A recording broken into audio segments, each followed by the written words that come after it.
Alors, quelques petites astuces au sujet des calques. Par exemple, ici, donc je me suis mis sur le calque cloison que je viens de créer et je vais faire une ligne à l'intérieur. Donc, je fais ligne depuis ce milieu jusqu'à la perpendiculaire et je vois que malgré que mon calque il est en couleur verte, je vois que ma ligne elle est en couleur grise. Alors, des fois, parfois, nous faisons nous cliquons sans vous faire exprès quelque part et nous n'avons pas le résultat qu'on attend. Donc, il ne faut pas paniquer. Il faut juste vérifier que dans Propriétés, on soit bien en couleur du calque et non pas dans une autre couleur. Donc, il faut bien vérifier si cela arrive. Vérifiez bien qu'on soit en couleur du calque. Voilà, et là si je rebelote ligne, donc je vais choisir ligne, je vais faire une ligne à côté, comme ça, je suis bien dans la couleur du calque. Ok, donc je vais vous montrer une autre manipulation. Si par exemple je veux tout effacer sauf les murs qui sont en blanc, je vais choisir avec l'icône verrouiller et je vais verrouiller le calque que je veux conserver, que je ne veux pas modifier. Et il va se mettre en demi-teinte. Voilà. Et maintenant, je peux, par exemple, si je veux tout supprimer, je fais un rectangle.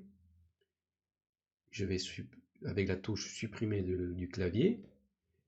Et je vois que tout disparaît, sauf le calque qui est verrouillé, bien sûr. Si je veux vraiment le copier, faire un décalage, n'importe quoi, il faut que je le déverrouille. Comment on fait ça?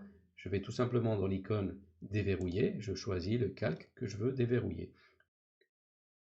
Une autre petite astuce, par exemple, si là je suis sur le calque cloison et je veux absolument dessiner sur le calque maçonnerie, par exemple, il y a une façon rapide de basculer d'un calque à un autre. Je choisis le calque de destination et je clique ici sur l'icône rendre courant. Et là je vois que mon calque il change tout de suite à maçonnerie.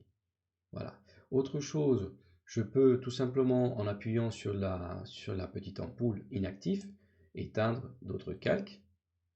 La même chose pourrait marcher si j'ouvre le gestionnaire de calques. Là, par exemple, je vais revenir en arrière, je vais les allumer. Il y a d'autres outils ici, en cliquant sur la petite flèche dans calque, qu'on ne va pas voir maintenant.